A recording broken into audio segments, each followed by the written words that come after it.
Better Humans, another show. We're going to cover Letter to a Hindu by Leo Tolstoy. This is in the book Anti-Politics. And this was a letter that he wrote about the Indian Revolution.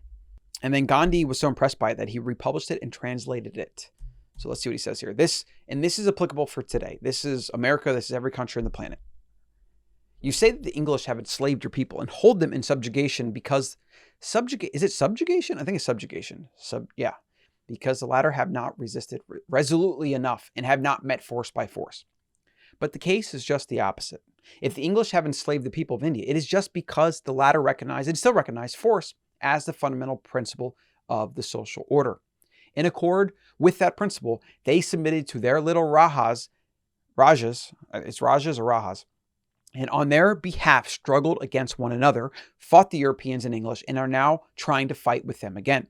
A commercial company enslaved a nation comprising 200 millions. Tell this to a man free from superstition, and he will fail to grasp what these words mean. What does it mean that 30,000 men, not athletes, but rather weak and ordinary people, have subdued 200 million vigorous, clever, capable, and freedom-loving people? Do not the figures make it clear that it is not the English who have enslaved the Indians, but the Indians who have enslaved themselves? When the Indians complain that the English have enslaved them, it is as if drunkards complained that the spirit dealers who have settled among them have enslaved them.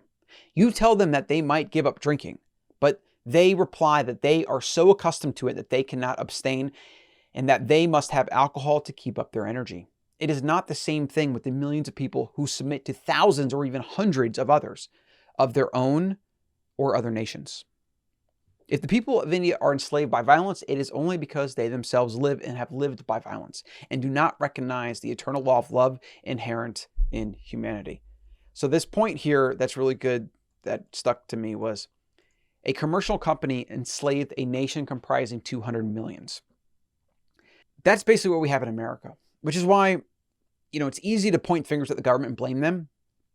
But this is the people. This is our society. We've brought it upon ourselves. There's that quote by Alexander Fraser Tytler. A democracy is always temporary in nature. It simply cannot exist as a permanent form of government. A democracy will continue to exist up until the time that voters discover that they can vote themselves generous gifts from the public treasury. So we have nobody to blame but ourselves. The government is actually run by a small percent of the population. It's like less than 1%, maybe like a good 20 people, or maybe like 30 to 40 actually run the lives of 300 million plus Americans, plus geopolitically make decisions that affect the rest of humanity. And how do they do that? They do that mostly because of a shared common belief system. People believe the government has power and believe they have to pay their taxes and they have to do this and they have to do that, so they do it. If everybody overnight stopped paying taxes, if everybody overnight stopped opting into mainstream media or buying their fake processed food or whatever, these things would die instantly. Literally instantly. We have nobody to blame but ourselves. The message is to you, a single listener or viewer, is that it is up to you to make a difference, but it only comes when you demand freedom and liberty for yourself and you make decisions to opt out of that system for yourself and your family. Only when you do that and you take action, not go on Twitter or social media and rant about it and bitch about it, but actually do something in your life where you starve the current status quo of resources and attention, which is their favorite resource. Only then are you creating change and revolution for something better. Because what then happens is they get a little bit less power and control, and they have one less believer in their system, and then others follow suit. Monkey see, monkey do. Culture always happens one person to another.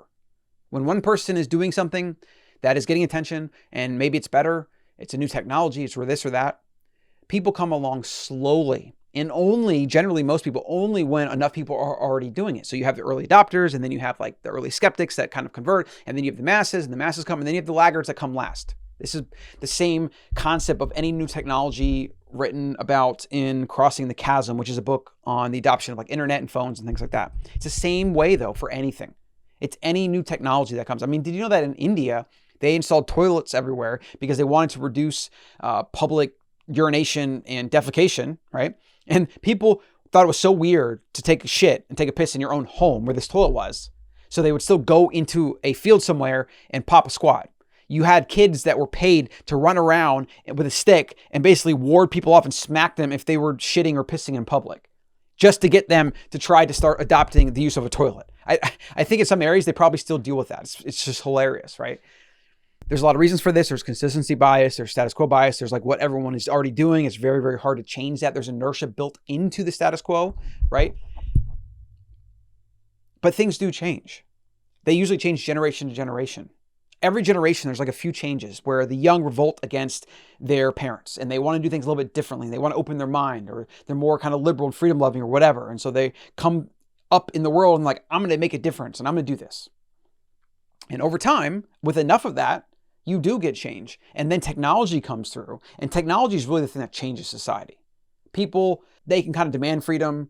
But if you actually look throughout history, every single tyrant that was toppled was basically replaced by another tyrant.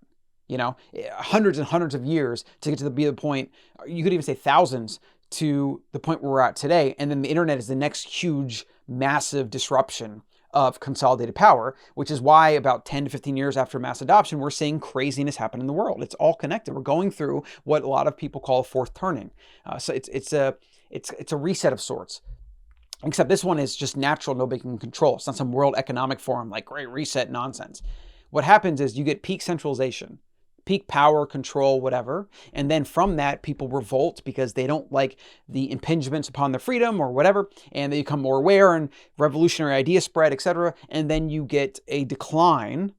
And then you get peak decentralization where things are more spread out, whatever. And then over time, people converge and ideas converge and people come and promise new things. And the most insidious thing of all is people forget history.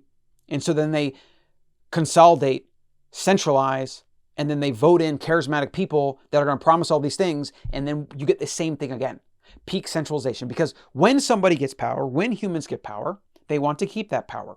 And it distorts reality. They're not beholden to economic reality or whether their policies actually do anything. It becomes a complete smokescreen and a complete detachment from reality, which is how you get the craziness that is politics and how just destructive and broken it really is. It is a parasite.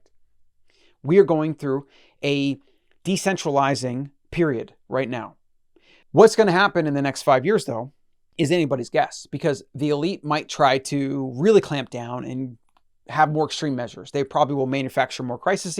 Maybe there's going to be another pandemic, or there's going to be some major terrorist attack or whatever. I promise you, these things are going to come from government, or at least people that want to profit from having basically vested interest in governments and control or whatever, right? Big pharma, mainstream media, these are now the, you could say, fourth and fifth arms of the federal government.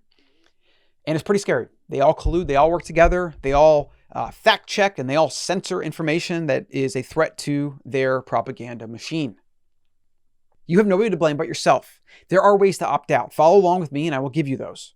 Okay, that's what I'm here to do. I'm here to help you opt out, create your own sovereignty of health, of thinking, and of money.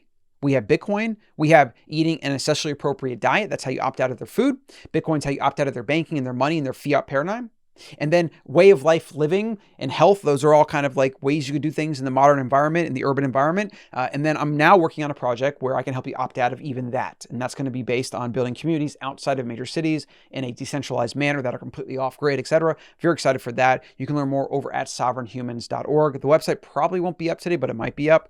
And you can always reach out to me, DM me if you're interested in any ways. We need volunteers, we need architects, we need designers, we need finance guys, we need coders. We're going to need everything, right? We're going to build a completely new counter economy, and it's going to be amazing. And what we're going to do is we're going to show the world and other humans and other investors, people with money and capital and means, that you can build an economic model that is profitable in the modern environment. And then you can give the masses something that they can go to that is outside the current system. And maybe they go on the weekends. Maybe they eventually go twice a month, or like 2 weeks out of the month. And then eventually maybe they live there. And what we're doing is we're starving the system. We're starving the status quo.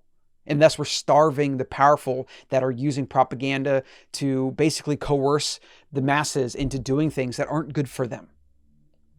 The best place to get updates is thebetterhuman.co. Thebetterhuman.co. Get the Better Human newsletter. And then if you're on YouTube, subscribe. If you're on iTunes, subscribe. I appreciate you being here. We have a lot of work to do. As you can tell, I'm fired up. I'm excited. Big stuff coming out from the Better Human Company and Sovereign Humans. I'll see you in the next one.